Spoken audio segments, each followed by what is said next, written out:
بسم اللہ الرحمن الرحیم اعوذ باللہ من الشیطان الرجیم بسم اللہ الرحمن الرحیم وَإِنَّ لَكُمْ فِي الْأَنْعَامِ لَعِبْرَةً نُسْقِيكُم مِّمَّا فِي بُطُونِهِ مِن بَيْنِ فَرْثٍ وَدَمٍ لَبَنًا خَالِصًا شَائِغًا لِّلشَّارِبِينَ صدق اللہ العظیم۔ کریشن آف یونیورس کے ضمن میں نے جو چند باتیں آپ سے عرض کی تھیں، اس کے ضمن میں خیال آیا کہ آپ کو ایک شعر بھی سنا دوں۔ عبد القادر بے دل بہت بڑے شاعر اور بہت بڑے فلسفی گزرے ہندوستان میں، اورنگزیب کے زمانے میں تھے اور انہیں دنیا کے چوٹی کے فلسفیوں میں شمار کیا جاتا ہے۔ ان کا ایک شعر بڑا عجیب ہے: ہر دو عالم خاک شد تا بست نقش آدمی، اے بہار نیستی از قدر خود ہوشیار باش۔ ہر دو عالم خاک شد، دونوں عالم خاک ہو گئے۔ اب یہاں جو مفہوم میں لے رہا ہوں، شاعر کے ذہن میں کیا تھا کیا نہیں تھا وہ جانے اور اللہ جانے، لیکن ہر دو عالم، عالم امر، عالم امر نیچے اترا عالم خلق کی شکل میں، اور عالم خلق میں ہوتے ہوتے اترتے اترتے اترتے اترتے تنزل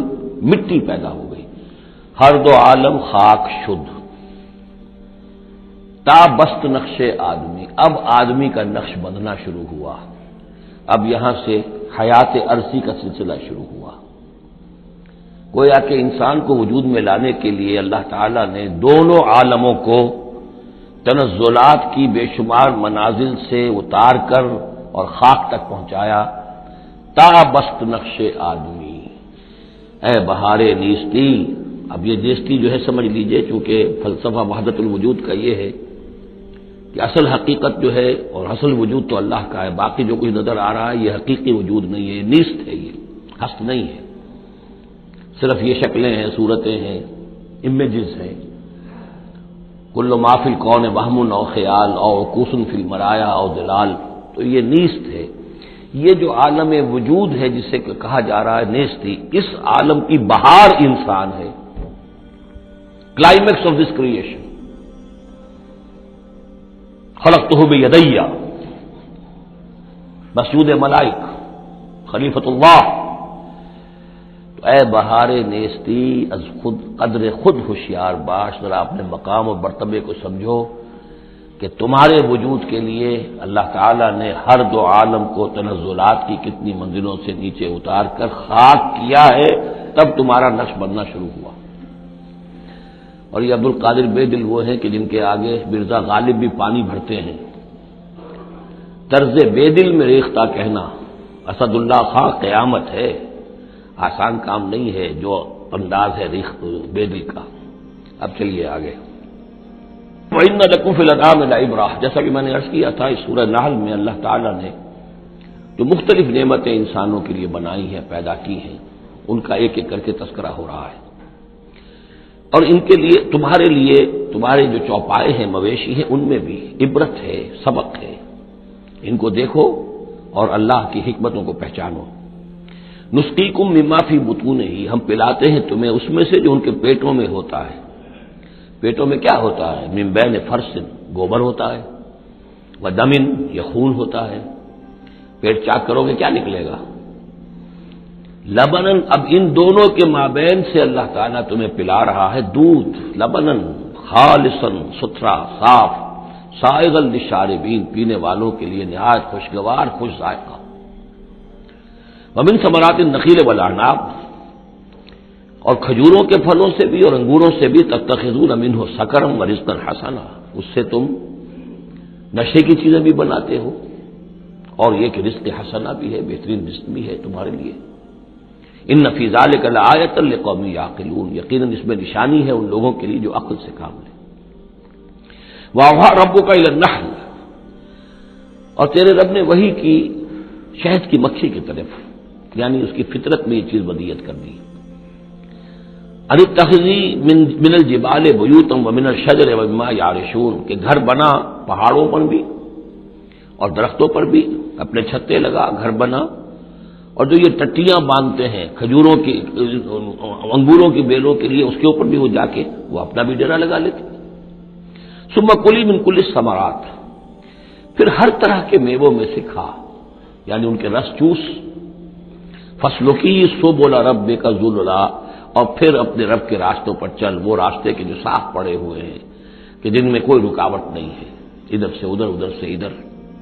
یہ ہے شہد کی مکھی. یخرج من بطونہا، اس کے پیٹوں سے نکلتا ہے شراب، پینے کی شے یعنی شہد. مختلف الوانہ، جس کے رنگ مختلف ہوتے ہیں. فیہ شفاء للناس، جس میں لوگوں کے لیے شفا ہے. جیسے کہ جن جن پودوں کے پھولوں کا رس اس نے چوسا ہے، اس کے خواص، اس کے اثرات، اس کی تاثیرات جو ہیں وہ شہد میں آ جاتی ہے. وہ شہد تو گویا کہ وہ کشید کر رہی ہے ان پھلوں کے اندر، اور ان میں جو کچھ تاثیرات ہیں وہ اس شہد میں آ جائیں گی. اور جڑی بوٹیوں سے گویا اس طریقے سے شہد میں وہ ادویات کے اثرات سراج کر رہے ہیں. ان فی ذلک لآیۃ لقوم یتفکرون، یقیناً اس میں نشانی ہے ان لوگوں کے لیے جو غور و فکر سے کام لیں. واللہ خلقکم ثم یتوفاکم، اللہ ہی ہے جس نے تمہیں پیدا کیا، پھر وہی تمہیں قبض کر لے گا، موت دے گا، وفات دے گا. ومنکم من یرد الی ارذل العمر، اور تم میں سے کچھ ایسے بھی ہوتے ہیں جو بڑی ہی ضعیف عمر کو پہنچ جاتے ہیں. بڑی ردی عمر، وہ ضعیف عمر جس میں کہ انسان دوسروں پر بوجھ بن جائے. اور نہ صرف یہ کہ دوسروں پر بوجھ بن جائے، لیکن لا یعلم من بعد علم شیئا، کہ نہ جانے سب کچھ جاننے کے بعد کچھ بھی. آپ کو معلوم ہے ڈیمنشیا بھی ہو جاتا ہے، ذہنی صلاحیتیں ختم ہو جاتی ہیں، یادداشت ختم ہو جاتی ہے. بڑے بڑے عاقل اور بڑے بڑے فلسفی اس عمر میں جا کے جو بچوں کی سی باتیں کرنے لگتے ہیں.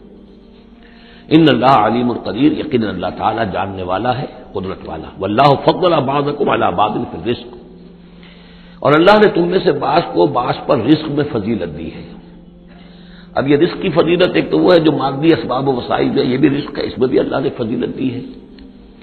لیکن یہ کہ کوئی سوشلسٹ اور کمیونسٹ جو ہے اس پر اعتراض کر دے گا یہ اللہ کی طرف کیوں منسوب کرتے ہو، یہ تو لوگوں نے غلط نظام بنا رکھا ہے. لیکن سوال تو یہ ہے کہ ذہنی صلاحیتیں بھی تو اللہ نے سب کو برابر نہیں دی، جسمانی قوت بھی تو سب کو برابر نہیں دی. یہ بھی تو رزق ہے. اصل رزق تو یہ ہے جو جینز ملے ہیں، جو صلاحیتیں ملی ہیں، وہ کسی کے اپنے چوائس پر تو نہیں اور سب کی برابر نہیں ہے. اس میں بھی فرق ہے، کسی کو فضیلت دی ہے، کسی کو کسی اعتبار سے، کسی کو کسی اعتبار سے. واللہ فضل بعضکم علی بعض فی الرزق فما الذین فضلوا براد رزقہم علی ما ملکت ایمانہم، تو تم نہیں دیکھتے کہ جن لوگوں کو رزق میں فضیلت دی گئی ہو وہ لوٹا دیتے ہو اپنا رزق اپنے غلاموں کو، یعنی جو ان کے غلام ہیں ان کو بھی ان کے ساتھ تقسیم کر لیں، ان کو بھی مالک بنا دیں. یہ تو نہیں ہوتا. یہ اصل میں نفی کی جا رہی ہے کہ تم نے جو سمجھا کہ ایک بڑا خدا ہے، یہ چھوٹے خدا جو ہے، یہ در حقیقت اس کے تو ایک طرح سے یوں سمجھیے کہ خدمتگار ہی ہیں، لیکن چونکہ اس کے خدمت میں رہتے ہیں اور اس ہماری کو سفارش کر سکتے ہیں. لیکن اگر یہ چھوٹے ہیں تو جیسے تم اپنے غلاموں کو اپنے برابر نہیں کر سکتے، کیا اللہ تعالیٰ ان کو اپنے برابر کر لے گا؟ کیا ان میں سے کسی کی دھوس جو ہے اللہ کے اوپر چلے گی؟ کیا وہ اللہ سے اپنی بات بنوا لے گا؟ فہم فیہ سوا، کوئی شخص اپنے غلاموں کو اپنی ملکیت میں برابر کا شریک نہیں کرتا. افبنعمت اللہ یجحدون، اور کیا تو پھر کیا یہ اللہ کی جو نعمت ہے اس کا انکار کر رہے ہیں. واللہ جعل لکم من انفسکم ازواجا، اللہ نے تمہاری اپنی نوع ہی سے تمہاری بیویاں بنائی، جوڑے بنائے. زوج کا لفظ عربی میں دونوں طرف جاتا ہے. عورت کے لیے مرد زوج ہے اور مرد کے لیے عورت زوج ہے. زوج جوڑے کو کہتے ہیں. واللہ جعل لکم من انفسکم، یہاں انفسکم سے مراد کیا ہے؟ تمہاری نوع. ہر جاندار کا جوڑا جو ہے اسی کی نوع میں سے ہے. ایک سپیشیز ایک ہی ہے، جو بھی جانور ہے سپیشیز ایک ہے، اس کے جینڈرز مختلف ہیں، جن سے جدا ہیں، لیکن یہ کہ جہاں تک نوع کا تعلق ہے وہ ایک ہی ہے. وجعل لکم من ازواجکم بنین، اور پھر تمہاری بیویوں سے یا تمہارے جوڑوں سے تمہارے لیے اس نے بیٹے بنائے، وحفظۃ، اور پوتے تمہیں عطا کیے، ورزقکم من الطیبات، اور ساری پاکیزہ چیزیں تمہیں دی.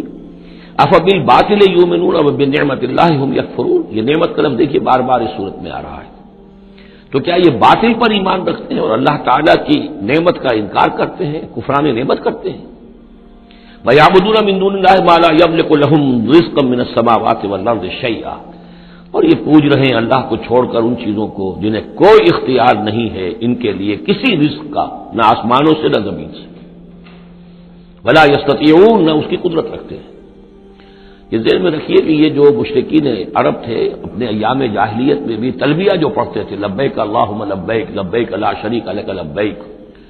تو اس میں موجود تھا لا شریک لک لبیک الا شریکا تملکہ وما ملک، تیرا کوئی شریک نہیں، ہاں وہ شریک کہ جو کچھ اس کا اختیار ہے اس کا بھی مالک تو ہی ہے، یعنی بالآخر اختیار تیرا ہی تیرا ہے، کسی تیرے شریک کے پاس کوئی اختیار جو ہے تو اس سے آزاد ہو کر آٹونومس کوئی اختیار اس کے پاس نہیں ہے، تملکہ وما ملک، تو ہی اس کا بھی مالک ہے اور جو بھی اس کا اختیار ہے وہ بھی در حقیقت تیرا ہی عطا کردہ ہے یا تیرا اختیار مطلق اس کے اوپر بھی غالب ہے۔ تو گویا کہ جیسے عیسائیوں کے ہاں انہوں نے توحید کو تثلیث میں بدلا، پھر تثلیث کو توحید میں لے آتے ہیں 3 in 1 and 1 in 3، اسی طریقے سے مشرکین عرب توحید کے اندر شرک پیدا کرتے تھے، شرک کو پھر لوٹا دیتے تھے توحید کی طرف۔ فلا تضربوا للہ الامثال، تو دیکھو اللہ کے لیے کوئی مثالیں بیان نہ کیا کرو،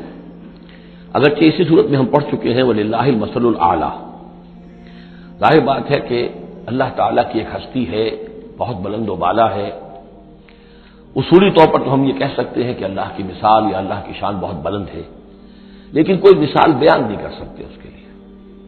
مثال جو بھی لائیں گے عالم خلق سے لائیں گے، اپنے ذہن سے لائیں گے، محدود سوچ ہے، محدود تصور ہے،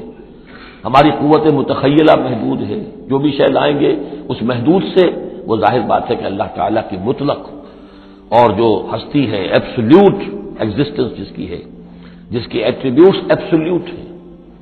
ان کے اوپر اس کو کوئی مثال صادق نہیں آ سکتی، اور یہ صحیح بات ہے، اگرچہ دینا پڑتا ہے اللہ کے افعال کے لیے، اللہ تعالیٰ جو کچھ کر رہا ہے جس طور سے کر رہا ہے کچھ نہ کچھ الفاظ استعمال کرنے پڑ، اللہ کا ہاتھ، اللہ کا چہرہ، اللہ کا پاؤں، اللہ کا تخت، اللہ کی کرسی، اللہ کا عرش، اب یہ سب چیزیں آئیں گی، لیکن یہ کہ ان کی اصل حقیقت کو ہم بالکل نہیں جانتے، اور ہم خود کوئی مثال بیان کریں اللہ کے لیے اس سے روک دیا گیا۔ فلا تضربوا للہ الامثال، چنانچہ یہ بات جو آئی ہے سورہ شورى میں تو بلکہ کیٹیگوریکلی آئی ہے لیس کمثلہ شیء، اس کے مثال کسی کوئی شے بھی موجود نہیں۔ ان اللہ یعلم وانتم لا تعلمون، اللہ جانتا ہے تم نہیں جانتے۔ ضرب اللہ مثلا عبدا مملوکا، اللہ نے ایک مثال بیان کی ہے تمہارے لیے ان کے شرک کی نفی کے لیے، عبدا مملوکا، ایک بندہ ہے، غلام ہے، مملوک ہے، لا یقدر علی شیء، اس کا کوئی اختیار ہے ہی نہیں، کچھ کر ہی نہیں سکتا، ایک قوت بندہ ہے، ومن رزقناہ منا رزقا حسنا، اور ایک شخص وہ ہے جس کو ہم نے اپنے پاس سے بڑا اچھا رزق دیا ہے، رزق میں مال بھی آ سکتا ہے، علم بھی آ سکتا ہے، فهو ينفق منه سرا وجهرا، پھر وہ خرچ کرتا ہے اس میں سے کھلے بھی اور چھپے بھی، یعنی مال بھی خرچ کر رہا ہے، اور علم دیا ہے تو علم تقسیم کر رہا ہے، لوگوں کو پہنچا رہا ہے، تعلیم دے رہا ہے، تلقین کر رہا ہے، نصیحت کر رہا ہے، هل يستوون، کیا یہ برابر ہو جائیں گے؟ الحمدللہ، کل تعریف اور شکر اللہ کے لیے ہے، بل اکثرهم لا يعلمون، لیکن اکثریت جو ہے علم نہیں رکھتی، یعنی اللہ کے ایک وہ بندے ہیں کہ جو اس کے کام میں لگے ہوئے ہیں، امر بالمعروف نہی عن المنکر کر رہے ہیں، علم پھیلا رہے ہیں، یا اللہ نے مال دیا ہے تو اس کے دین کے لیے خرچ کر رہے ہیں، یا ابنائے نو میں سے جو لوگ ضرورت مند ہیں، محتاج ہیں، ان کو دے رہے ہیں، اور ایک وہ ہے کہ جس کے ہاتھ میں کچھ ہے ہی نہیں، اختیار ہی نہیں ہے، وہ کچھ کر ہی نہیں سکتا، تو یہ برابر کیسے ہو جائے گا؟ ضرب اللہ مثلا رجلین، اب اللہ نے ایک دو اور انسانوں کی مثال بیان کی، احدہما ابکم لا یقدر علی شیء وهو کل علی مولاه، ایک شخص کے دو غلام ہیں، ایک جو ہے ان میں سے وہ گونگا ہے اور وہ کسی کام کی صلاحیت نہیں رکھتا، اور وہ تو اپنے آقا کے اوپر بوجھ بنا ہوا ہے، روٹی تو توڑتا ہے، کھانا تو کھاتا ہے، اس میں صلاحیت کوئی ہے ہی نہیں، وہ کام کر نہیں سکتا۔ غلام جو لوگ ہوتے تھے آقاؤں کے، وہ کما کے بھی لاتے تھے، اور ان کی کمائی سے جو ہے وہ لوگ پھر عیش کرتے تھے، لیکن ایک غلام ایسا ہے، نکما ہے، اب کم لا یقدر علی شیء وهو کل علی مولاه اینما یوجہہ لا یأتی بخیر، جہاں کہیں بھی وہ آقا اس کو بھیجتا ہے وہ کوئی خیر لے کر نہیں آتا، نہ کوئی نفع کی بات، نہ کوئی نفع۔ حل یستوی ہوا، کیا برابر ہوگا وہ بندہ، وہ غلام، ومن یامر بالعدل، اور ایک اور غلام اس کا ایسا ہے کہ جو حکم دیتا ہے عدل کا، وہو علی صراط مستقیم، اور وہ سیدھی راہ پر قائم ہے۔ یہ مثال دے رہا اللہ تعالیٰ اپنے غلاموں کی کہ میرے بھی تو غلام، تم سب میرے غلام ہو۔ ایک میرے وہ غلام ہے کہ جو میرے رزق کو جو ہے وہ تو کھا رہے ہیں، پی رہے ہیں، لیکن میرا کام کوئی نہیں کر رہے، میرے دین کی خدمت کوئی نہیں کر رہے، میری کتاب کی خدمت نہیں کر رہے، میری مخلوق کی خدمت نہیں کر رہے، خدمت خلق نہیں کر رہے، روٹیاں توڑ رہے ہیں، میرے دیے ہوئے رزق میں سے جو ہے وہ کھا پی رہے ہیں، عیش کر رہے ہیں۔ یہ اس غلام کے مانند ہے کہ جو اپنے آقا پر بوجھ بنا ہوا ہے، اور ایک غلام وہ ہے کہ جو اس خدمت میں لگا ہوا ہے، نیکی کا حکم دے رہا ہے، بدی سے روک رہا ہے، دین کی خدمت میں لگا ہوا ہے، دین کو قائم کرنے کی جد و جہد میں تن من دھن لگا رہا ہے۔ وَهُوَ عَلَىٰ صِرَاطٍ مُسْتَقِيمٍ وَلِلَّهِ غَيْبُ السَّمَاوَاتِ وَالْأَرْضِ، آسمانوں اور زمین کے سارے بیر، ساری کھلی باتیں، ساری چھپی باتیں اللہ ہی کے لیے ہیں۔ وَمَا أَمْرُ السَّاعَةِ إِلَّا كَلَمْحِ الْبَصَرِ، اور قیامت کا معاملہ تو بس ایسے ہوگا جیسے ایک نگاہ کا لپک جانا، اچانک آئے گی۔ او ہوا اقرب، یا شاید وہ اس سے بھی قریب تر ہو۔ ان اللہ علی کل شیء قدیر، یقیناً اللہ تعالیٰ ہر چیز پر قادر ہے۔ واللہ اخرجکم من بطون امہاتکم لا تعلمون شیئا، اللہ نے تمہیں نکالا تمہاری ماؤں کے پیٹوں سے کہ تم کچھ شے نہیں جانتے تھے، کوئی علم نہیں تھا۔ واقعہ یہ ہے کہ انسان کا بچہ جس قدر کمزور اور ضعیف ہوتا ہے، شاید کسی حیوان کا بچہ اتنا کمزور نہیں ہوتا۔ آپ نے بکری کے بچے کو دیکھا ہوگا، نوزائیدہ کو، وہ تھوڑی دیر بس اس کی ٹانگیں لڑکھڑاتی ہیں، بس تھوڑی دیر، فوراً ہی ولادت کے بعد ٹانگوں میں کھڑا ہوتا ہے۔ لیکن یہ کہ انسان کا بچہ جتنا لا علم، جتنا ضعیف، جتنا کمزور، جتنا ڈیپینڈنٹ، جتنا محتاج ہوتا ہے۔ واللہ اخرجکم من بطون امہاتکم لا تعلمون شیئا وجعل لکم السمع والابصار والافئدہ لعلکم تشکرون، پھر اللہ نے تمہیں سماعت دی، بصارت دی اور افئدہ دیے۔ یہ افئدہ کا جو عام طور پہ ترجمہ جو ہے آپ نے دیکھا ہوگا دل لکھا ہوتا ہے، مجھے اس سے اختلاف ہے۔ میرے نزدیک افئدہ جو ہے اس سے مراد جو ہے عقل ہے، لیکن یہ میں اس پر گفتگو کروں گا اگلی صورت میں انشاءاللہ۔ ان السمع والبصر والفؤاد كل اولئک کان عنہ مسئولا، وہ جو آیت ہے سورہ بنی اسرائیل کی، وہ اس موضوع کے اوپر اہم ترین ہے۔ پھر اللہ تعالیٰ نے تمہیں کان اور آنکھیں دی اور عقل دی۔ یہ اصل میں ریلیشن شپ یہ ہے کہ یہ سینس ڈیٹا ہے، آنکھوں سے، کانوں سے یہ ڈیٹا، جیسے کہ آپ آج کل کمپیوٹر میں ڈیٹا جو ہے فیڈ کرتے ہیں اس کے اندر، پھر وہ اس کو پروسیس کرتا ہے، پھر وہ انفر کرتا ہے، پچھلی میموری کے ساتھ ٹیلی کرتا ہے، پھر اس سے کوئی نیا نتیجہ نکالتا ہے۔ تو یہ جو برین کمپیوٹر یہاں رکھا ہوا ہے، یہ ہے جس کو کہ سینس ڈیٹا جا رہا ہے، آنکھوں سے، کانوں سے، چھو کر، چکھ کر، سونگ کر، جو بھی صلاحیتیں ہمارے اندر ہیں ان سے وہ سارا سینس ڈیٹا جو ہے وہ وہاں جا کر پھر پروسیس ہوتا ہے، اس کو پروسیس کر کے اس سے نتیجہ نکالتا ہے، وہ ہے عقل، وہ جو انسان کے اندر یہ ذہن اس دماغ میں جو رکھا گیا ہے۔ فؤاد سے میرے نزدیک مراد یہ ہے، اور میں اس پر جازم ہوں۔ وَجَعَلَ لَكُمُ السَّمْعَ وَالْأَبْصَارَ وَالْأَفْئِدَةَ لَعَلَّكُمْ تَشْكُرُونَ، تاکہ تم شکر کرو، ان چیزوں کا، ان نعمتوں کا حق مانو، حق ادا کرو، ان چیزوں کو، ان نعمتوں کو صحیح طریقے سے استعمال کرو۔ أَلَمْ يَرَوْا إِلَى الطَّيْرِ مُسَخَّرَاتٍ فِي جَوِّ السَّمَاءِ، کیا یہ دیکھتے نہیں پرندوں کو کہ وہ فضا کی اس خالی خلا کے اندر حکم، یہ بالکل مسخر ہیں، یعنی اللہ تعالیٰ کے حکم کے مطابق جو ہے تیر رہے ہیں۔ ما یمسکہن الا اللہ، انہیں نہیں تھاما ہوا ہے کسی نے سوائے اللہ کے۔ ان فی ذلک لآیات لقوم یؤمنون، یقیناً اس میں نشانیاں ہیں ان لوگوں کے لیے جو ماننا چاہیں یا جو ایمان رکھتے ہوں۔ واللہ جعل لکم من بیوتکم سکنا، اور اللہ تعالیٰ نے تمہارے لیے تمہارے گھروں میں سکون اور سکونت کی جگہ، رہنے کی جگہ تمہیں فراہم کی ہے۔ وجعل لکم من جلود الانعام، اور بنا دیے تمہارے لیے تمہارے چوپایوں کی کھالوں سے، بیوتن ایسے گھر یعنی خیمے، یہ جانوروں کے کھالوں کے خیمے بناتے تھے تاکہ یہاں خیمہ، یہاں اکھاڑا وہاں لگا دیا، وہاں سے اکھاڑا وہاں لگا دیا، وہ ہلکا رہتا تھا خانہ بدوش لوگوں کے لیے۔ تم ان کی کھالوں سے بنا لیتے ہو گھر، تستخفونہا، جو تمہیں بڑے ہلکے رہتے ہیں تمہارے لیے، یوم ذانکم، جس دن کہ تم سفر میں ہو، و یوم اقامتکم، اور جب تم کہیں اقامت کرنا چاہو۔ وہی خیمے اتارے اونٹ کے پیٹھ کے اوپر سے، وہاں گاڑا، رات کو اس کے اندر آرام کر لیا۔ ومن اصوافہا، اب یہ تین الفاظ آ رہے ہیں جو کہا تھا دفن، تمہارے لیے جڑاول ہے ان میں، انہی حیوانات میں وہ ریشہ پیدا کر رکھا ہے ہم نے، فائبر، جس فائبر کے ذریعے سے کہ تم کپڑا بنتے ہو، اب کاٹن فائبر ہے یا اب آرٹیفیشل فائبرز آ گئے ہیں، لیکن سب سے پہلے جو چیز انسان کو ملی تھی وہ تو حیوانات کے جو یہ ان چوپایوں کے جو بال ہیں ان سے ہی انسان نے کچھ چیزوں کو بننا سیکھا تھا۔ من اصوافہا، صوف کہتے ہیں بھیڑوں کی ان کو، واوبارہا، وبر کہتے ہیں جو کہ یہ ببریاں کہلاتی ہیں اونٹ کی، ان کے جو بال ہوتے ہیں، واشعارہا، اور بکریوں کے بال اشعار کہلاتے ہیں۔ تم ان سے، صوف سے اور ببروں سے اور بکریوں کے بالوں سے، اساساً و متاعاً، تم سامان بناتے ہو، اپنے برتنے کی چیزیں بنا لیتے ہو، الی حین، ایک خاص وقت تک کے لیے۔ واللہ جعل لکم مما خلق ظلالا، اور اللہ تعالیٰ نے تمہارے لیے جو کچھ اس نے پیدا کیا ہے اس کے ذریعے سے سایہ فراہم کیا ہے۔ درختوں کا سایہ تمہیں ملتا ہے، کسی اور چیز کا سایہ اللہ تعالیٰ تمہیں دیتا ہے۔ وَجَعَلَ لَكُم مِّنَ الْجِبَالِ أَكْنَانًا، اور تمہیں پہاڑوں کے اندر چھپنے کی جگہ دے دی ہے، یعنی غاریں ہوتی ہیں، ظاہر بات ہے طوفان جب آتے ہیں اور بڑی تیز ہوا جب چل رہی ہوتی ہے تو پہاڑوں ہی کے اندر وہ کھو موجود ہوتی ہے، وہ غاریں ہوتی ہیں کہ ان میں لوگ پناہ لیتے ہیں۔ وَجَعَلَ لَكُمْ سَرَابِيلَ تَقِيكُمُ الْحَرَّ، اور تمہارے لیے ایسے کرتے بنا دیے، لباس بنا دیے جو تمہیں گرمی سے بچاتے ہیں۔ وَسَرَابِيلَ تَقِيكُمْ بَأْسَكُمْ، اور ایسے کرتے یعنی جو ذرا بختر ہوتے تھے کہ جو تمہاری لڑائی کے اندر تمہیں بچاتے ہیں۔ کذالک یتم نعمتہ، نعمت کے لفظ کو پھر نوٹ کیجئے، اس طرح اللہ تعالیٰ اتمام فرما رہا ہے اپنی نعمتوں کا علیکم تم پر، لعلکم تسلمون، تاکہ تم سر تسلیم خم کرو اور اطاعت کی روش اختیار کرو۔ فَإِن تَوَلَّوْا، تو پھر اے نبی اگر یہ رخ موڑ لیں، پیٹھ موڑ لیں، فَإِنَّمَا عَلَيْكَ الْبَلَاغُ الْمُبِينُ، تو آپ پر تو بس صاف صاف پہنچا دینے کی ذمہ داری ہے۔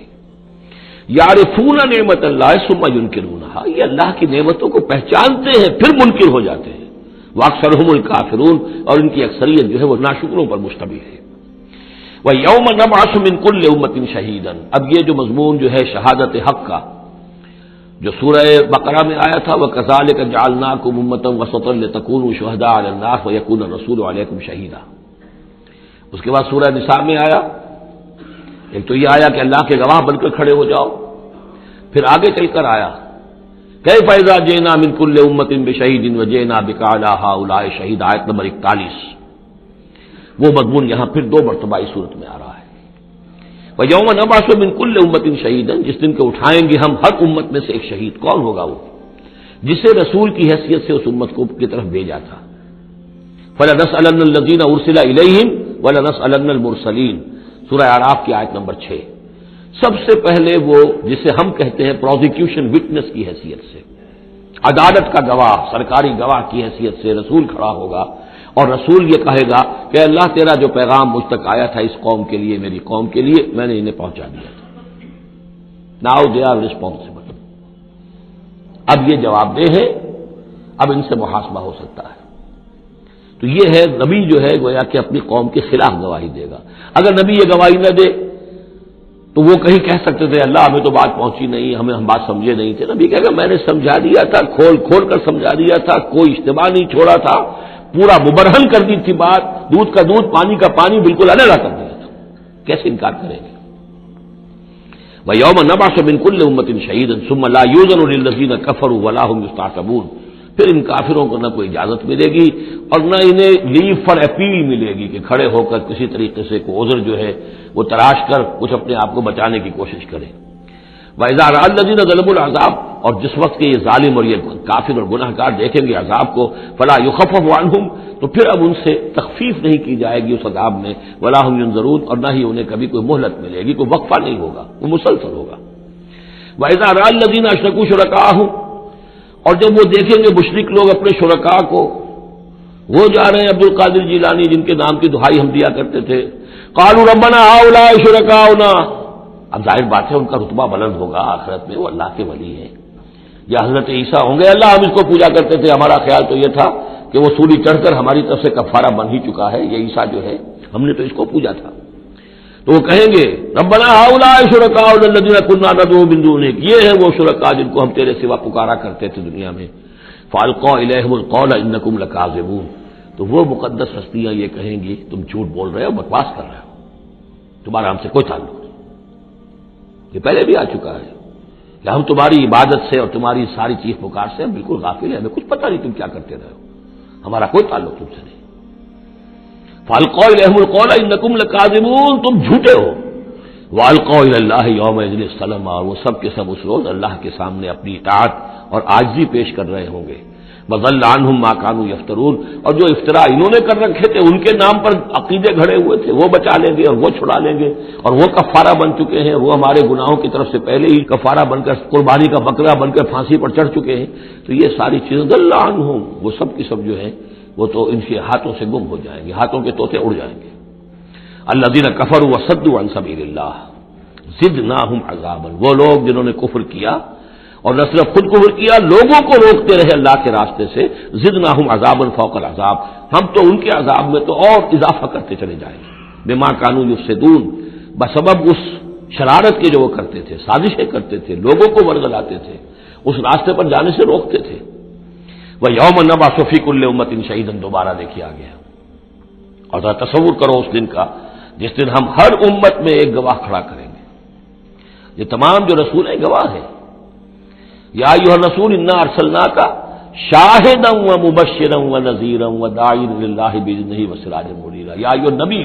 انا ارسلناک شاہدا ومبشرا ونذیرا، شاہد شہید گواہ،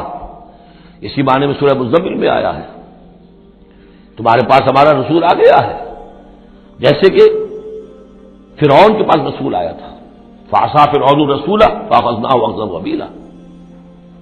لقد ارسلنا الیکم رسولا شاہدا علیکم کما ارسلنا الی فرعون رسولا فعصى فرعون الرسول فاخذناه اخذا وبیلا فکیف تتقون ان کفرتم یوما یجعل الولدان شیبا۔ وَيَوْمَ نَبْعَثُ فِي كُلِّ أُمَّةٍ شَهِيدًا عَلَيْهِمْ مِنَ أَنفُسِهِمْ، ان کے خلاف گواہی دینے، ان کے اوپر کھڑے ہو کر گواہی دینے والے انہی میں کے ہوں گے۔ وَجِئْنَا بِكَ شَهِيدًا عَلَىٰ هَٰؤُلَاءِ، یہ بالکل تقریباً وہی آیت جو سورہ نساء میں آ چکی، اور آپ کو کھڑا کریں گے گواہ بنا کر ان کے خلاف۔ اب ہؤلاء میں اشارہ کس کی طرف ہو رہا ہے؟ یہ جو قریش ہے جن کو حضور نے یہ دعوت پہنچا دی ہے، جن پر اتمام حجت آپ کر چکے ہیں، یہ تو ہے جو براہ راست حضور ان کے خلاف گواہی دیں گے، اللہ میں نے ان کو بات پہنچا دی تھی اور کوئی شک و شبے کی گنجائش نہیں چھوڑی تھی، میں نے اتنے برس اپنی جان ہلکان کی ہے، میں نے ایک ایک کو پکارا ہے، علیحدگی میں جا کر بھی بات کی ہے، ڈنکے کی چوٹ بھی پکارا ہے، میں نے کوئی دقیقہ فرگزاشت نہیں رہنے دیا۔ باقی یہ کہ اس سے آگے اس کو پہنچانے کی ذمہ داری امت پر ہے، یہ گواہی پھر امت کو دینی ہے، اور اگر یہ امت یہ گواہی نہ دے سکے تو پھر لوگوں کی گمراہی کا وبال اس امت کے اوپر آ جائے گا۔ تمہارے ذمہ تھا آپ پہنچانا، یہ ہے اصل میں وہ نازک ذمہ داری جو امت مسلمہ کی حیثیت سے ہمارے کندھوں پر آئی ہے۔ اسی لیے جبھی جیسے ہی سورہ بقرہ میں وہ تحویل قبلہ کا اعلان آیا، وَكَذَلِكَ جَعَلْنَاكُمْ أُمَّةً وَسَطًا لِتَكُونُوا شُهَدَاءَ عَلَى النَّاسِ وَيَكُونَ الرَّسُولُ عَلَيْكُمْ شَهِيدًا، تو 19ویں رکوع میں شروع ہو گئی بات، یا ایھا الذین آمنوا استعینوا بالصبر والصلاۃ، بہت بڑی ذمہ داری آ گئی ہے تم پر، ان اللہ مع الصابرین ولا تقولوا لمن يقتل في سبيل الله اموات بل احياء ولكن لا تشعرون، وہ ساری ذمہ داریاں ہیں۔ وجئنا بك شهيدا على هؤلاء ونزلنا عليك الكتاب تبيانا لكل شيء، اور اے نبی ہم نے اتار دی ہے آپ پر یہ کتاب، یہ قرآن، وضاحت کرتے ہوئے ہر شے کی، یعنی جو بھی انسان کی ہدایت کے لیے جو مسئلہ ضروری ہے وہ سارا کا سارا اس میں موجود ہے، وہدی ورحمۃ، اور وہ ہدایت بن کر آئی ہے اور رحمت، وبشرا للمسلمین، اور بشارت بن کر آئی ہے مسلمانوں کے لیے، اہل اسلام کے لیے، اللہ کے فرمانبرداروں کے لیے۔ یہ آیت جب آ رہی ہے یہ بہت ہی مشہور آیت ہے، جمعے کے خطبے میں ہوتی ہے، بہت جامع آیت ہے۔ ان اللہ یامر بالعدل والاحسان وایتاء ذی القربى وینھی عن الفحشاء والمنکر والبغی یعظکم لعلکم تذکرون، یقیناً اللہ تمہیں حکم دیتا ہے لوگوں سب سے پہلے عدل، انصاف۔ عدل سے اوپر کی ایک شے ہے احسان۔ عدل تو یہ ہے کہ جس کا جو اس کا حصہ تھا وہ آپ نے دے دیا، احسان یہ ہے کہ مزید اپنی طرف سے کچھ اور دے دیجیے، یہ احسان ہے۔ اللہ تعالیٰ محسنین کو پسند کرتا ہے۔ اور ذی القربیٰ، ایتاء ذی القربیٰ، اپنے قرابت داروں کا حق ادا کرنا، ان سے حسن سلوک، صلہ رحمی کرنا، یہ تین چیزیں ہیں کہ جس پر گویا کہ ایک اچھے معاشرے کی بنیاد ہے، یہ مثبت چیزیں ہیں۔ گویا کہ امر بالمعروف نہی عن المنکر جو ہے تو اللہ تعالیٰ تو ان تین چیزوں کا حکم دیتا ہے، اور وہ تین منکرات کیا ہے جسے روکتا ہے؟ وینھی عن الفحشاء والمنکر والبغی، روکتا ہے ایک تو بے حیائی کے کاموں سے، یہ ایک پردہ ہے، حیا جو ہے انسان کے اندر ایک بڑی قیمتی شے ہے۔ بے حیا باش و ہر چے خائی کن، ایک دفعہ یہ حیا کا جو ہے نا پردہ اتر جائے تو پھر انسان جو ہے بے شرم ہو کر جو چاہے کرتا پھرے پھر۔ تو حیا بے حیائی سے روکتا ہے، اور منکر وہ شے ہے جس کے برے ہونے پر تمہاری فطرت گواہ ہے کہ یہ شے برائی ہے۔ والبغی، اور سرکشی اللہ کے خلاف، سرکشی لوگوں کے خلاف۔ سرکشی لوگوں کے خلاف ہوگی تو وہ عدوان ہے، زیادتی ہے، ظلم ہے، اللہ کے خلاف ہے تو وہ کفر ہے اور وہ بغاوت ہے۔ یعظکم، اللہ تعالیٰ تمہیں نصیحت کر رہا ہے، لعلکم تذکرون، تاکہ تم نصیحت اخذ کرو، رہنمائی حاصل کرو۔ وَأَوْفُوا بِعَهْدِ اللَّهِ إِذَا عَاهَدتُّمْ، یہ جو چند آیات اب آگے آ رہی ہیں یہ مشکلات القرآن میں سے ہیں، اس میں کافی مفسرین کے مابین اختلافات بھی ہیں۔ لیکن میں نے جتنا بھی غور و فکر کیا ہے اور جن حضرات کی آراء سے مجھے اتفاق ہے وہ میں بیان کروں گا، باقی ساری آراء میں بیان نہیں کر سکتا۔ یہاں میرے نزدیک یہاں سے اصل میں اہل کتاب کی طرف روئے سخن ہے۔ میں آپ کو بتا چکا ہوں کہ مکی صورتوں میں اہل کتاب سے براہ راست خطاب نہیں ہے، یا بنی اسرائیل یا اہل کتاب نہیں ملے گا، لیکن سورہ انعام ہی سے بات شروع ہو گئی تھی، کچھ نہ کچھ ان کی طرف روئے سخن ہے، اشارے ہیں، اس لیے کہ یہ دور ایسا تھا کہ جس میں مدینے میں خبریں پہنچ چکی تھی، محمد رسول اللہ صلی اللہ علیہ وسلم نے نبوت کا دعویٰ کیا ہے، اہل کتاب کے کان بھی کھڑے ہو چکے تھے، ان میں سے کچھ لوگ تھے پہچان بھی چکے تھے، اور وہ یہ کہ گویا کہ منتظر بھی ہوں گے کہ اب ہم ان کی تصدیق کریں گے، ذرا اور دیکھ لیں، ذرا اور ان کے بارے میں صحیح معلومات ہمیں حاصل ہو جائیں۔ کچھ لوگوں کے اندر حسد کی آگ اسی وقت سے بھڑک چکی ہوگی، وہی ہے کہ جنہوں نے سکھا پڑھا کر پوچھا تھا کہ ان سے پوچھو اگر یہ نبی ہونے کا دعویٰ کرتے ہیں تو یہ بنی اسرائیل مصر کیسے پہنچ گئے تھے؟ یہ تو حضرت ابراہیم علیہ السلام کی نسل سے تھے، حضرت ابراہیم تو فلسطین میں رہتے تھے، الخلیل میں وہ دفن ہیں، یہ مصر کیسے پہنچ گئے جو حضرت موسیٰ علیہ السلام نے لے کر وہاں سے آئے؟ تو پوری سورہ مبارکہ سورہ یوسف جو ہم پڑھ چکے ہیں کہ کیا کیا شکل بنی، کیا سبب بنا، کیا حالات تھے جن میں کہ بنی اسرائیل وہاں جا کر آباد ہوئے۔ تو اس طرح سے اب یہاں پہ اصل میں روئے سخن ان کی طرف ہے۔ وَأَوْفُوا بِعَهْدِ اللَّهِ إِذَا عَاهَدتُّمْ وَلَا تَنقُضُوا الْأَيْمَانَ بَعْدَ تَوْكِيدِهَا، اور دیکھو اللہ کے عہد کو پورا کرو جبکہ تم وہ عہد کر چکے ہو جو بنی اسرائیل سے اذ اخذ اللہ میثاقکم، مجھے بار بار آیا ہے، یہ تو تفسیر تو پھر جو ہے مدنی صورتوں میں آئی ہے جو ہم پڑھ چکے ہیں، وہ بعد میں نازل ہوں گی، ابھی گویا کہ اس کی طرف اشارہ کیا جا رہا ہے تاکہ جو ان کے صاحب علم ہیں وہ بات کو پا لیں، سمجھ لیں۔ عاقلہ را اشارہ کافی ہے۔ وَأَوْفُوا بِعَهْدِ اللَّهِ إِذَا عَاهَدتُّمْ، دیکھو اللہ کے عہد کو پورا کرو جبکہ تم نے عہد کیا ہے۔ وَلَا تَنقُضُوا الْأَيْمَانَ بَعْدَ تَوْكِيدِهَا، اور اپنی قسموں کو مضبوطی سے باندھنے کے بعد مت توڑا کرو۔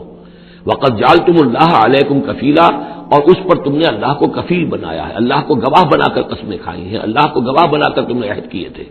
ان اللہ یعلم ما تفعلون، اللہ جانتا ہے جو کچھ کہ تم کر رہے ہو۔ وَلَا تَكُونُوا كَالَّتِي نَقَضَتْ غَزْلَهَا مِن بَعْدِ قُوَّةٍ أَنْكَاثًا، اس عورت کے مانند نہ بن جاؤ، اس دیوانی عورت کے مانند کہ جس نے بڑی محنت اور مشقت سے سوت کاٹا اور پھر اسے ٹکڑے ٹکڑے کر دیا۔ یہ گویا کہ ایک تمثیل دی گئی ہے، منتظر چلے آ رہے تھے تم نبی کی آمد کے، تم تو ان کے حوالے سے اپنے جو لوگ تھے یہاں کے عرب انہیں دھمکایا کرتے تھے کہ جب وہ آئیں گے تو ہم ان کے ساتھ ہو کر جنگ کریں گے، تو پھر یہ کہ تم ہمیں کبھی شکست نہیں دے سکو گے۔ اب یہ کیا ہو رہا ہے کہ جب اس نبی کا ظہور ہو رہا ہے تو اب تمہارے دل میں طرح طرح کے خیالات آ رہے ہیں، تو کیا اس بوڑھی عورت کی طرح کہ جس کی عقل ماری گئی تھی، بڑی محنت سے سود کاٹتی تھی اور پھر توڑ دیتی تھی، تو تم اپنا یہ سارا جو تانا بانا بنے بیٹھے تھے اب تک، اب تم چاہتے ہو کہ اس کو توڑ دو اور تار تار کر دو۔ وَلَا تَكُونُوا كَالَّتِي نَقَضَتْ غَزْلَهَا مِن بَعْدِ قُوَّةٍ أَنْكَاثًا تَتَّخِذُونَ أَيْمَانَكُمْ دَخْلًا بَيْنَكُمْ أَن تَكُونَ أُمَّةٌ هِيَ أَرْبَىٰ مِنْ أُمَّةٍ، تم نے اپنی قسموں کو دخل دینے کا ذریعہ بنا لیا ہے اپنے مابین، مبادا کوئی اور قوم کسی دوسری قوم سے چڑھتی ہوئی نہ ہو جائے، یعنی تمہاری یہ قومی کشاکش ہے کہ تم نہیں چاہتے کہ بنی اسماعیل جو ہیں اب انہیں یہ سبقت حاصل ہو جائے، یہ فضیلت حاصل ہو جائے جو بنی اسرائیل کو حاصل تھی 2000 برس۔ ان تکون امۃ ہی اربع من امۃ، مبادا ہو جائے ایک قوم دوسری قوم سے بڑھی ہوئی، دوسری قوم سے افضل۔ اب یہاں نام نہیں ابھی لیے جا رہے ہیں، جیسا کہ میں نے عرض کیا اشاروں کنایوں میں باتیں ہو رہی ہیں تاکہ اہل کتاب کے جو اہل علم تھے ان تک یہ بات پہنچ جائے، ان کے دلوں کے اندر اتر جائے۔ اب قسمیں کھا رہے ہیں کہ ہم تو نہیں مانیں گے، اگر واقعی یہ وہی نبی ہے لیکن ہے یہ بنی اسماعیل میں سے، یہ امیین میں سے، تو نہیں مانیں گے۔ قسمیں کھا کھا کر ایک دوسرے کے ساتھ جو ہے وہ عہد کر رہے ہیں، تو یہ کیا کر رہے ہو؟ وَلَا تَكُونُوا كَالَّتِي نَقَضَتْ غَزْلَهَا مِن بَعْدِ قُوَّةٍ أَنْكَاثًا تَتَّخِذُونَ أَيْمَانَكُمْ دَخْلًا بَيْنَكُمْ أَن تَكُونَ أُمَّةٌ هِيَ أَرْبَىٰ مِنْ أُمَّةٍ إِنَّمَا يَبْلُوكُمُ اللَّهُ بِهِ، یہ تو اللہ تعالیٰ تمہیں آزما رہا اس کے ذریعے سے۔ دیکھنا یہ ہے کہ تم حق پرست ہو یا نسل پرست ہو۔ اگر تو نسل پرست ہو تو پھر اللہ سے تمہارا کوئی تعلق نہیں، اگر حق پرست ہے تو اللہ تعالیٰ نے اگر تمہاری نسل کے اندر رکھا ہوا تھا اب کسی اور نسل میں رکھ دیا ہے، اور پھر یہ کہ وہ اتنی دور کی نسل بھی نہیں، ابراہیم ہی کی نسل سے ہے۔ تمہارے جد امجد جو ابراہیم ہے انہی کی ایک شاخ تم ہو، تو انہی کی ایک شاخ جو ہے وہ محمد رسول اللہ کی قوم ہے، تو ان کو ہم نے چن لیا ہے۔ ان تکون امۃ ہی اربع من امۃ، اسی میں تم اسی جو ہے بغیم بینہم کے حوالے سے اب تم جو ہے اس آزمائش میں ناکام ہو رہے ہو، انما یبلوکم اللہ بہی، یہ تو اللہ تمہاری آزمائش کر رہا ہے، وَلَيُبَيِّنَنَّ لَكُمْ يَوْمَ الْقِيَامَةِ مَا كُنتُمْ فِيهِ تَخْتَلِفُونَ، اور پھر اللہ تعالیٰ لازماً ظاہر کر دے گا تمہارے لیے قیامت کے دن جو کچھ کہ تم جس میں اختلاف تم نے کیا تھا۔ وَلَوْ شَاءَ اللَّهُ لَجَعَلَكُمْ أُمَّةً وَاحِدَةً، اللہ چاہتا تمہیں ایک ہی امت بنا دیتا،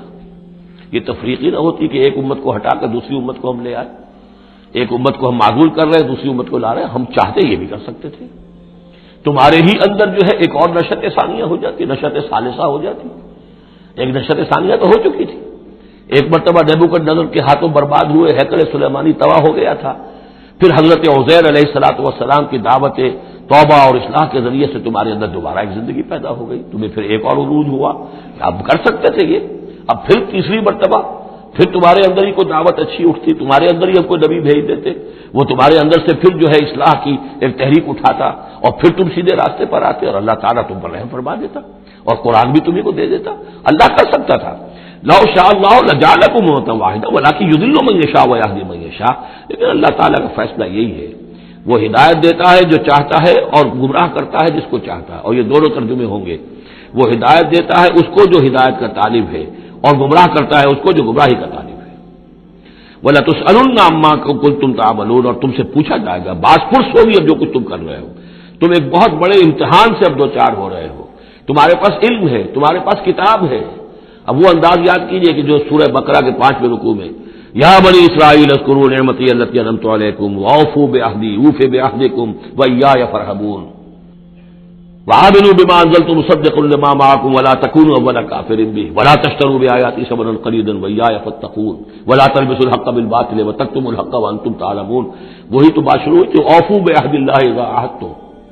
یا بنی اسرائیل اذکروا نعمتی التی انعمت علیکم واوفوا بعہدی اوف بعہدکم وایای فارہبون، یہ در حقیقت یہ آیات جو ہیں یہ تمہید ہیں گویا کہ سورہ بقرہ کے 5ویں رکوع میں جو آیات آئی ہیں ان کی۔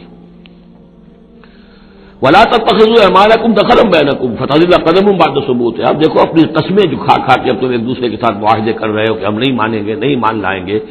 نہ ان قسموں کو تم اپنے درمیان دھوکے کا ذریعہ بناؤ کہ ایک قدم جمنے کے بعد اور پھسل جائے، تمہارے دل میں بات آ چکی ہے، تم پہچان چکے ہو، یعرفونہ کما یعرفون ابناہم، اب تم پھسلو گے تو ظاہر بات ہے کہ فنہار بہ فی نار جہنم، تو پھر تو یہ کہ سیدھے سیدھے جہنم کی آگ میں گرو گے، وَتَذُوقُوا السُّوءَ بِمَا صَدَدتُّمْ عَنْ سَبِيلِ اللَّهِ، اور تمہیں برائی کا مزہ چکھنا پڑے، عذاب کا مزہ چکھنا پڑے بسبب اس کے کہ تم نے روکا لوگوں کو اللہ کے راستے سے، تمہیں تو چاہیے تھا کہ سب سے پہلے کھڑے ہو کر گواہی دیتے، وَمَنْ أَظْلَمُ مِمَّنْ كَتَبَ شَهَادَةً عِندَهُ مِنَ اللَّهِ، تم کہتے کہ ہاں بالکل ٹھیک ہے، ہماری کتابوں میں جو تھی یقین محمد اللہ کے رسول ہیں، سب سے پہلے تمہیں بڑھ کر ان کی توثیق کرنی چاہیے، وَلَا تَكُونُوا أَوَّلَ كَافِرٍ بِهِ، کہا تم سب سے پہلے کافر ہوئے جا رہے ہو، وَلَكُمْ عَذَابٌ عَظِيمٌ، اور تمہارے لیے بہت بڑا عذاب ہے، وَلَا تَشْتَرُوا بِعَهْدِ اللَّهِ ثَمَنًا قَلِيلًا، دیکھو اللہ کے اس عہد کو حقیر سی قیمت کے عوض فروخت نہ کرو، انما عند اللہ هو خیر لکم، جو کچھ اللہ کے پاس ہے وہ بہت بہتر ہے، جو اس کی نعمتیں ہیں، انعام ہیں، آخرت کی نعمتیں ہیں، جنت کی نعمتیں ہیں، تم ان کو ہاتھ سے دے رہے ہو، گنوا رہے ہو، اور دنیا کی یہ تھوڑی سی حیثیت، اپنی مسند، اپنی چودراہٹ، اپنی مشیخیت جو ہے اس کو تم چھوڑنے کو تیار نہیں ہو، ان کنتم تعلمون، اگر تم علم رکھتے ہو، ما عندکم ينفد وما عند اللہ باق، جو تمہارے پاس ہے وہ ختم ہو جائے گا اور جو اللہ کے پاس ہے وہ باقی رہنے والا ہے، وَلَنَجْزِيَنَّ الَّذِينَ صَبَرُوا أَجْرَهُمْ، اور ہم لازماً دیں گے صبر کرنے والوں کو ان کا اجر، بِأَحْسَنِ مَا كَانُوا يَعْمَلُونَ، ان کے اعمال کے بہترین جو اعمال ہوں گے، جو کچھ وہ کر رہے ہیں ان میں سے بہترین اعمال کے حساب سے انہیں اجر دیں گے، یعنی ہر نیکوکار کے سارے اعمال ایک درجے کے نہیں ہوتے، کبھی چھوٹی نیکی کی ہے، بڑی نیکی کی ہے، لیکن ہم ان کا مقام ان کی بڑی نیکیوں کے حوالے سے معین کریں گے۔ من عمل صالحا من ذکر او انثى وهو مؤمن، جس نے بھی نیک عمل کیا، خواہ وہ مرد ہو خواہ عورت، لیکن ہو مومن، فلنحيينه حیاۃ طیبۃ، ہم اسے زندہ رکھیں گے دنیا میں بڑی پاکیزہ زندگی،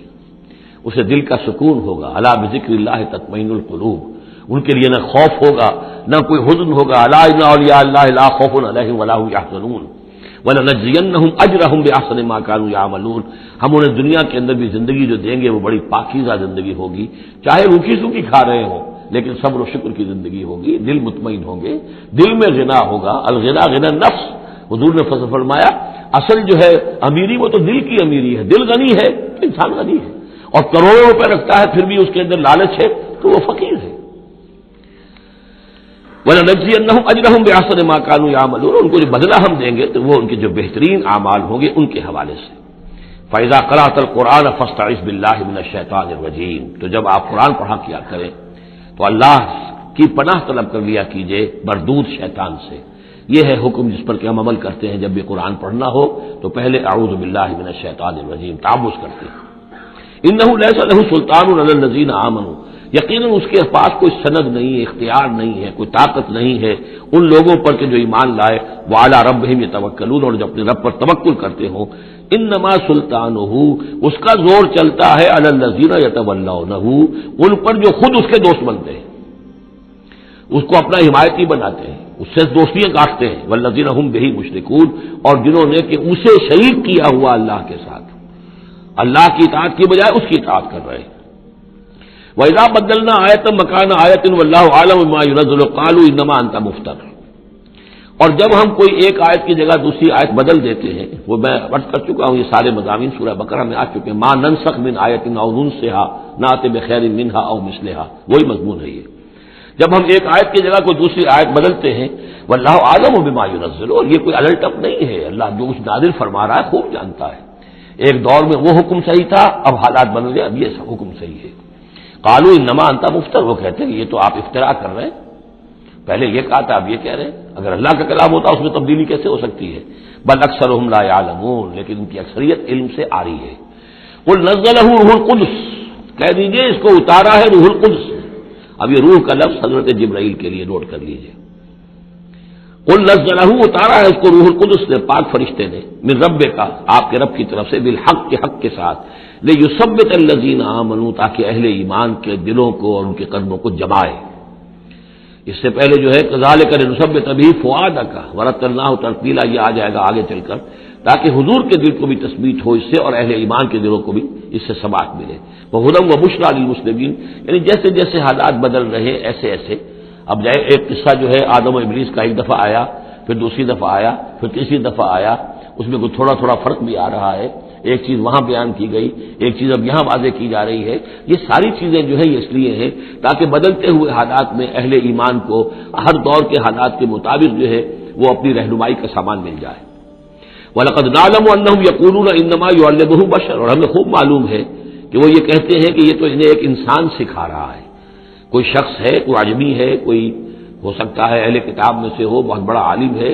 اسے اپنے گھر میں انہوں نے رکھا ہوا ہے اور اس سے یہ چیزیں سیکھتے ہیں۔ لسان الذی یلحدون الیہ اعجمی، جس شخص کی طرف یہ منسوب کر رہے ہیں اس قرآن کو اپنے اسی غلط خیال کے حوالے سے، اس کو تو کہتے ہیں عجمی ہے، وہ عربی نہیں ہے۔ وہذا لسان عربی مبین، اور یہ قرآن نازل ہو رہا ہے اس زبان میں، عربی میں جو بالکل صاف ہے، کوئی عجمی جو ہے ایسی صاف زبان کیسے بولے گا؟ ان الذین لا یؤمنون بآیات اللہ، یقیناً جو لوگ اللہ کی آیات پر ایمان نہیں رکھتے، لا یہدیہم اللہ، اللہ تعالیٰ بھی اب انہیں ہدایت نہیں دے گا، زبردستی ہدایت دینا اللہ کی سنت نہیں، اللہ کا طریقہ نہیں۔ وَلَهُمْ عَذَابٌ أَلِيمٌ، اور ان کے لیے دردناک عذاب ہے۔ انما یفتری الکذب الذین لا یؤمنون بآیات اللہ، افتراء بازی تو وہ کر رہے ہیں، جھوٹ وہ گھڑ رہے ہیں جو اللہ کی آیات پر ایمان نہیں رکھتے۔ وَأُولَٰئِکَ هُمُ الْكَاذِبُونَ، اور حقیقت میں وہ ہے کہ جو جھوٹے ہیں۔ من کفر باللہ من بعد ایمانہ، اور جو شخص ایمان لانے کے بعد اللہ کے ساتھ کفر کرے گا۔ اب اس میں بھی دونوں باتیں ہیں، ایک تو یہ کہ دل میں ایمان آ گیا اگرچہ ابھی اس نے اعلان نہیں کیا، لیکن دل میں ایمان آ چکا، کوئی عالم ہے اس کو سمجھ میں آ گئی بات صحیح ہے۔ یہ بھی میں آپ کو یاد آ گئی تو بتا دیتا ہوں، اسی شہر کراچی میں اس وقت ایک بہت بڑے عالم دین ہیں اور بہت اس وقت معروف ہیں، مشہور ہیں۔ کئی سال پہلے کی بات ہے، ابھی سید سراج الحق صاحب بھی یہاں موجود ہیں، ان کے مکان پر میں مقیم تھا، ان سے گفتگو ہوئی، انہوں نے کہا کہ میں نے آپ کا ایک ایک حرف پڑھا ہے اور مجھے آپ کی کسی بات سے کوئی اختلاف نہیں، لیکن ہم آپ کا ساتھ نہیں دے سکتے، اس لیے کہ ہم آپ کا ساتھ دیں گے تو اپنی برادری سے نکال دیے جائیں گے۔ ہماری علماء کی اپنی اپنی برادریاں ہیں، دیوبندیوں کی برادری ہے، یہ جو ہے یہ حسینی دیوبندی ہیں، ان کی مدنی گروپ کی برادری ہے، یہ تھانوی گروپ کی اپنی اپنی برادریاں ہیں، اور برادریوں کے حوالے سے مساجد کا نظام، مدارس کا نظام، یہ سارا جو ہے پورا سلسلہ بنا ہوا ہے. اگر ہم آپ کا ساتھ دیں گے اپنی برادری سے باہر نکال دیے جائیں گے. یہ صاف کہا. اور ایسے ہی ایک عالم دین پنجاب کے بھی ہے، انہوں نے بھی یہ کہا. میں نے ہر چیز پڑھی ہے، صرف ایک چیز سے مجھے آپ کی اختلاف ہے، اور وہ یہ کہ جو زمینداری کے بارے میں مولانا تحسین صاحب کی بات کی آپ نے تائید کی ہے، بس باقی مجھے آپ کی کسی چیز سے اختلاف نہیں، لیکن ہم آپ کا ساتھ نہیں دے سکتے. تو جن پر حق واضح ہو جائے پھر وہ مصلحتوں کے تحت، وہ مصلحتیں پھر دل کو سمجھانے کے لیے ہوتی تو یہی ہے. اب ہمارا مدرسہ چل رہا ہے، ہمارا نام چل رہا ہے، اس سے خیر ہو رہا ہے، ہمیں اس برادری سے باہر نکال دیا جائے گا، پھر ہماری بات کون سنے گا، اور ہمارا جو خیر ہے وہ بند ہو جائے گا. آدمی انسان کو ریشنلائز تو کرتا ہے اپنے آپ کو مطمئن کرنے کے لیے. من کفر باللہ بعد ایمان ہی، جو شخص کفر کرے اللہ پر اس نے ایمان کے بعد، الا من اکرہ، سوائے اس کے کہ کوئی شخص مجبور کر دیا گیا ہو، اس کی جان پر بن گئی ہو، وقلبہ مطمئن بالایمان، اور اس کا دل ایمان پر جمع ہوا ہو، ولکن من شرح بالکفر، لیکن جو شخص کفر کے لیے پھر اپنے سینوں کو کھول دے گا، صدرا فعلیہم غضب من اللہ ولہم عذاب عظیم، ان پر اللہ کا غضب ہے اور ان کے لیے بہت بڑا عذاب ہے. اور یہ دونوں پر اس کا انطباق ہوگا. ایک انکشاف ہو گیا اگرچہ ابھی زبان سے کہنے کی نوبت نہیں آئی،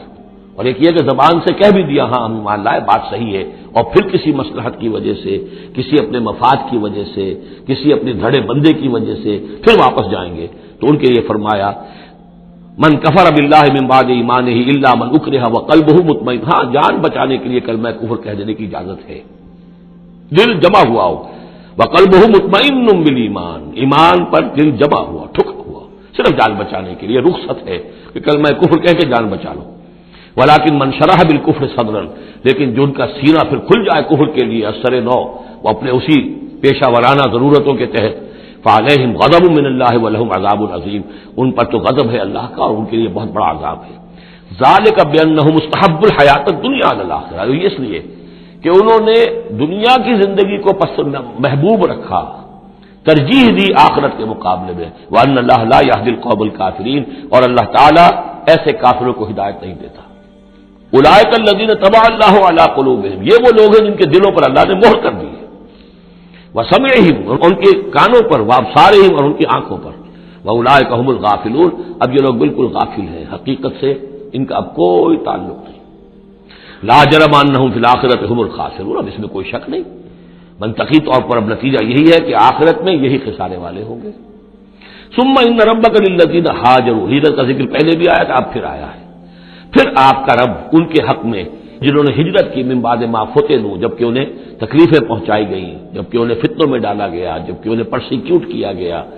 تو اس وقت انہوں نے اگر ہجرت کی، ثم جاہدوا، پھر انہوں نے جہاد بھی کیا، وصبروا، اور صبر کیا، ان ربک من بعدها لغفور رحیم، تو ان کی ان تمام جو بھی سرفروشیاں اور جو جانثاریاں ہیں ان کے طفیل اللہ تعالیٰ جو ہے ان کے حق میں غفور اور رحیم ہے. یوم تاتی کل نفس تجادل عن نفسها، جس دن کے یعنی قیامت کے دن ہر جان آئے گی اپنی طرف سے مدافعت کرتے ہوئے. ظاہر بات ہے کہ ہر جان چاہے گی کہ میری جان چھوٹے، مجھے بچایا جائے، جہنم سے بچایا جائے، جو بھی عذر پیش کر سکتی ہو وہ پیش کرے گی. وتوفى كل نفس ما عملت، لیکن پورا دے دیا جائے گا ہر جان کو جو بھی کچھ اس نے کمایا ہوگا. وهم لا یظلمون، اور اس پر کوئی ان پر ظلم نہیں کیا جائے گا. وضرب اللہ مثلا قریۃ کانت آمنۃ مطمئنۃ یاتیھا رزقھا رغدا من کل مکان، اور اللہ تعالیٰ نے مثال بیان کی ہے ایک بستی کی، کانت آمنۃ مطمئنۃ، وہ بڑے امن میں تھی اور مطمئن تھی، سکون، امن کا گہوارہ. یاتیھا رزقھا رغدا من کل مکان، آتا تھا اس کے پاس رزق اس کا ہر طرف سے، چاروں طرف سے رزق چلا آتا تھا، رغد با فراغت. فکفرت بانعم اللہ، تو اس نے اللہ تعالیٰ کی نعمتوں کی ناشکری کی، کفران نعمت کیا. فاذاقہ اللہ لباس الجوع والخوف، تو اللہ تعالیٰ نے اس کو پھر پہنا دیا، اڑھا دیا لباس بھوک کا اور خوف کا، بما کانوا یصنعون، ان کے کرتوتوں کے باعث. اس کے بارے میں مختلف آراء ہیں. ایک تو یہ کہ ایک عام تمثیل ہے، ایک یہ کہ اس سے مراد جو ہے سبا کی قوم جس کا ذکر ہم پڑھیں گے آگے چل کر سورہ سبا کے اندر، اس کا تذکرہ ہے. ایک رائے یہ کہ یہ مکے کا ذکر ہو رہا ہے کہ حضور کی آمد کے بعد، جیسا کہ قاعدہ کلیہ ہم سورہ انعام میں، سورہ اعراف میں پڑھ چکے ہیں،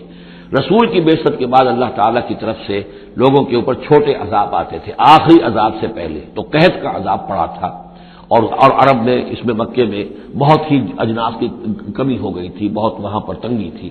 تو اس کی طرف اشارہ ہو رہا ہے کہ یہ شہر جو ہے مکہ بڑا آرام سے تھا، امن میں تھا،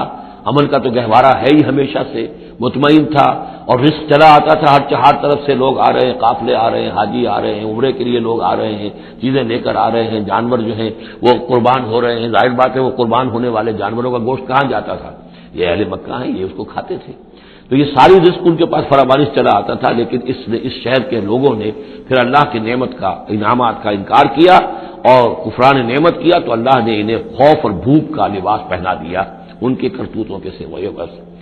اسی آیت کے حوالے سے میں نے یہاں کراچی میں تقریریں کی تھی، کافی پرانی بات ہے، جب کراچی میں جو حالت ہو گئی تھی، کہاں یہ عروس البلاد کراچی، پھر یہاں کی فراوانی، ہر طرح کا پورے پاکستان میں جو پھل بہترین ہوتا ہے وہ یہاں آپ کو ملتا ہے، یہاں سستی چیزیں ملتی ہیں، یہاں جابز ہیں، کام ہے، لیکن پھر یہ ایک زمانہ جو کراچی پر گزرا ہے، خدا نہ کرے پھر دوبارہ آ جائے، حالات پھر جو ہے وہ بگڑتے نظر آ رہے ہیں، لیکن یہ ہے کہ اللہ نہ کرے کہ وہ صورت ہو جائے، لیکن ایک دور تو ایسا آ گیا تھا کہ اذاقہ اللہ لباس الجوع والخوف، بھوک اور خوف، کاروبار ٹھپ اور بد امنی، ڈاکے، کڈنیپنگز، قتل و غارت، وہ جو حال اس کراچی کا ہو گیا تھا اس کو ذرا یاد کیجئے، بالکل وہ نقشہ ہے یہ۔ ضرب اللہ مثلا قریۃ كانت آمنۃ مطمئنۃ یاتیھا رزقھا رغدا من كل مکان فکفرت بانعم اللہ فاذاقھا اللہ لباس الجوع والخوف بما كانوا يصنعون۔ تو یہ ایک عام تمثیل بھی ہو سکتی ہے، جیسے کہ کراچی کی اس وقت کی صورتحال پر منطبق ہو گئی، لیکن یہ کہ تفسیر کے حوالے سے اور جسے تعویل خاص ہم کہتے ہیں، اس میں یہ یقیناً اشارہ ہے مکے ہی کی طرف۔ وَلَقَدْ جَاءَهُمْ رَسُولٌ مِّنْهُمْ فَكَذَّبُوهُ، ان کے پاس ان کے رسول آئے، انہوں نے جھٹلا دیا ان کو، فَأَخَذَهُمُ الْعَذَابُ وَهُمْ ظَالِمُونَ، تو عذاب نے انہیں آ پکڑا اور وہ ظالم تھے، گنہگار تھے۔ فَكُلُوا مِمَّا رَزَقَكُمُ اللَّهُ حَلَالًا طَيِّبًا، کیا مسلمانوں کھایا کرو جو بھی اللہ نے تمہیں رزق دیا ہے اس میں سے جو حلال ہے اور جو پاک ہے کھایا کرو، واشکروا نعمت اللہ، پھر نعمت کے لفظ کو نوٹ کیجئے، یہ جو نعمت کے ذریعے سے اللہ کی نعمتوں کے حوالے سے یہ سورت جو ہے ان کا تذکرہ، مختلف انواع و اقسام کی نعمتیں، مختلف جو دائرے ہیں زندگی کے ان کے حوالے سے، واشکروا نعمت اللہ ان کنتم ایاہ تعبدون، اور اللہ کی نعمت کا شکر کرو اگر تم واقعتاً اسی کی بندگی کرتے ہو۔ انما حرم علیکم المیتۃ والدم ولحم الخنزیر وما اہل لغیر اللہ بہ، اللہ تعالیٰ نے حرام تو تم پر کیا ہے کھانا مردار کا اور خون کا اور خنزیر کے گوشت کا، اور جو جس پر کہ پکارا گیا ہو اللہ کے سوا کسی اور کا نام، یہ آیت کئی دفعہ آ چکی ہے، اب اس میں تفصیل میں جانے کی ضرورت نہیں۔ فمن اضطر غیر باغ ولا عاد، کوئی شخص اضطرار میں ہو، جان پر بن گیا ہو بھوک سے اور مر رہا ہو، تو اگر وہ نہ تو اس کی طلب اس کے اندر ہو، نہ جو کم سے کم چیز جتنی کے کھانے سے جان بچائی جا سکتی ہے اس سے وہ اضافی اور اس سے آگے بڑھے، فإن اللہ غفور الرحیم، تو اللہ اس کے حق میں غفور الرحیم ہے۔ ولا تقولوا لما تصف السنتكم الكذب هذا حلال وهذا حرام، اور دیکھو اپنی زبانوں میں جیسے منہ میں آئے نہ بک دیا کرو کہ یہ حلال ہے یہ حرام ہے، یہ تو اللہ کا فیصلہ ہوتا ہے، تم جو اپنی منہ سے کہہ دیتے ہو اپنی زبانوں سے جو چاہ کیا دیا، تو یہ بغیر دلیل کے بغیر سند کے نہیں، اللہ کا یہ حلت اور حرمت، تحلیل اور تحریم یہ اللہ کا اختیار ہے۔ ولا تقولوا لمن تصف السنتكم الكذب، یہ جھوٹ جو اپنی زبان سے نکال دیتے ہو، هذا حلال وهذا حرام، یہ حلال ہے اور یہ حرام ہے، لتفتروا علی اللہ الكذب، تاکہ تم اللہ کی طرف جھوٹ منسوب کرو، ان الذين يفترون علی اللہ الكذب لا يفلحون، یقیناً جو لوگ اللہ تعالیٰ کی طرف جھوٹ منسوب کریں گے وہ فلاح نہیں پائیں گے۔ متاع قلیل، یہ سب برتنے کا سامان ہے، دنیاوی ضروریات ہے، تھوڑی سی دیر کے لیے فائدہ اٹھا لو، ولہم عذاب علیم، پھر ان کے لیے دردناک عذاب ہے۔ وعلی الذین ہادوا حرمنا ما قصصنا علیک من قبل، اور یہودیوں پر ہم نے بعض چیزیں حرام کر دی تھیں جن کی کہ تفصیل ہم پہلے آپ کو بتا چکے ہیں، یہ آ چکا ہے اس سے پہلے، کہ ان کے لیے ایک تو یہ کہ حضرت یعقوب نے چونکہ اونٹ کا گوشت اپنے اوپر خود حرام کر لیا تھا تو وہ معاملہ چلتا رہا، اس کے علاوہ بھی یہ ہے کہ جو چربی ان پر حرام کی گئی تھی حیوانات کی، وعلی الذین ہادوا حرمنا ما قصصنا علیک من قبل وما ظلمناہم، اور ہم نے ان پر کوئی ظلم نہیں کیا، ولکن کانوا انفسہم یظلمون، بلکہ یہ ظلم انہوں نے خود اپنے اوپر ڈھائے۔ ثم ان ربک للذین عملوا السوء بجہالۃ، پھر آپ کا رب ان لوگوں کے حق میں کہ جو کہیں غلطی سے، جہالت سے، نادانی سے، جذبات کی رو میں بہہ کر کوئی برا کام کر بیٹھے، ثم تابوا من بعد ذلک واصلحوا، پھر وہ توبہ کرے اور وہ اصلاح کر لیں، اس غلط کام کو چھوڑ دیں، حرام خوری سے باز آ جائیں، غلط کام جو ہے تج دیں ان کو. ان ربک من بعدہا، اگر وہ یہ شرطیں پوری کر دیں تو پھر آپ کا رب اس کے حق میں بھی، ان کے حق میں بھی غفور اور رحیم ہے. ان ابراہیم کان امۃ قانتا، یقیناً ابراہیم ایک امت تھے. اب یہ لفظ امت سمجھ لیجئے، اما یا اموں کا جو اصل مفہوم ہے وہ قصد کرنا ہے. اب یہ امت وقت کے لیے بھی آتا ہے. بعد امتن وذکر بعد امتن، سورہ یوسف میں ہم نے پڑھا ہے، وہ شخص جو ساقی تھا بادشاہ کا بھول گیا تھا، ایک مدت کے بعد اسے یاد آ گیا. تو جب ایک پوری ہو رہی ہے، زمانے کو بھی ہم کیونکہ فالو کرتے ہیں، ٹائم کو بھی، اور اسی طرح راستے کو بھی فالو کرتے ہیں، تو قصد کر رہے ہوتے ہیں اس کا. اس حوالے سے زمانے کو بھی مدت کہا گیا، راستے کو بھی جو ہے امت کہا گیا. پھر امت وہ بھی ہے کہ جو ہم مقصد لوگ ہیں، میرا بھی مقصد وہی ہے، آپ کا بھی وہی ہے، مسلمانوں کو جمع کرنے والا وہ مقصد ہے. کذالک جعلناکم امۃ وسطا لتکونوا شہداء علی الناس، تو یہ امت ہے. اسی طریقے سے گویا کہ ایک راستہ چلانے والے، ایک راستہ بنانے والے، ایک ریت ڈالنے والے حضرت ابراہیم تھے، جو اپنی ذات میں گویا کہ ایک امت تھے. ان ابراہیم کان امۃ قانتا، فرما بردار، للہ حنیفہ، اللہ کے فرما بردار اور بالکل یکسو. ولم یکن من المشرکین، اور وہ ہرگز مشرکین میں سے نہیں تھے. شاکرا لانعمہ، وہ شکر گزار تھے اللہ تعالیٰ کی نعمتوں کے. اجتباہ ہو، اللہ نے انہیں پسند کر لیا تھا. وہداہ ہو، اور ہدایت دی تھی، الی صراط مستقیم، سیدھی راہ کی طرف. وآتیناہ فی الدنیا حسنہ، اور اسے دنیا میں بھی بھلائی اور خوبی عطا کی. وإنہ فی الآخرۃ لمن الصالحین، اور یقیناً آخرت میں بھی وہ ہمارے نیک بندوں میں ہے. ثم اوحینا الیک، پھر ہم نے وحی کی آپ کی طرف اے محمد صلی اللہ علیہ وسلم، ان اتبع ملت ابراہیم حنیفہ، کہ پیروی کیجئے ملت ابراہیم کی یکسو ہو کر. وما کان من المشرکین، اور وہ ہرگز مشرکین میں سے نہ تھے. انما جعل السبت علی الذین اختلفوا فیہ، یقیناً یہ ہفتے کا دن ان لوگوں کے لیے معین کیا گیا جنہوں نے اس میں اختلاف ڈالا. اصل میں بنی اسرائیل کے لیے بھی دن جو تھا مقرر وہ جمعہ ہی کا دن تھا،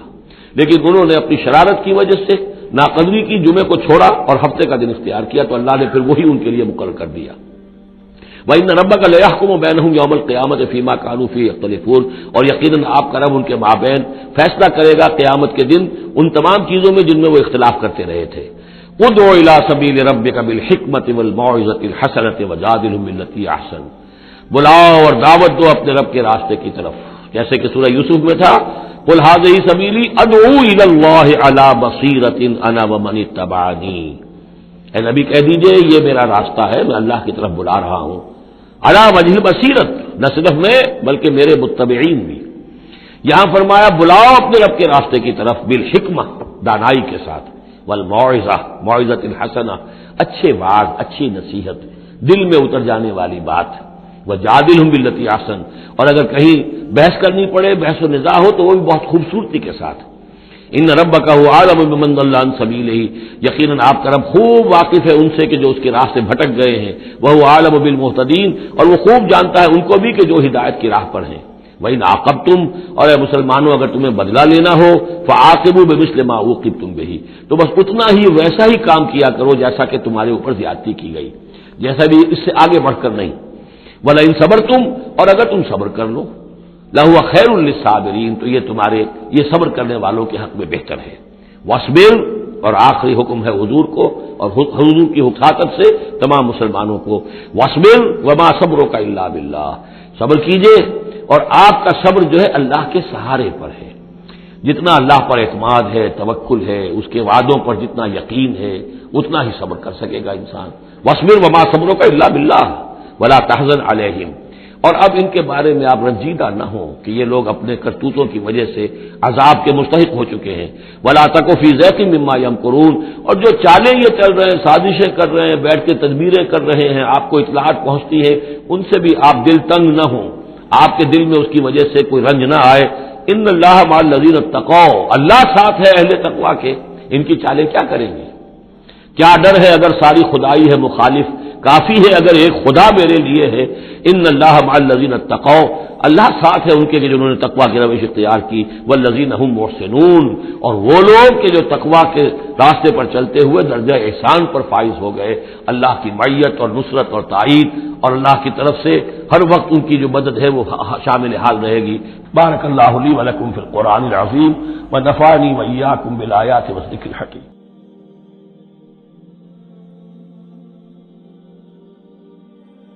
حي على الفلاح.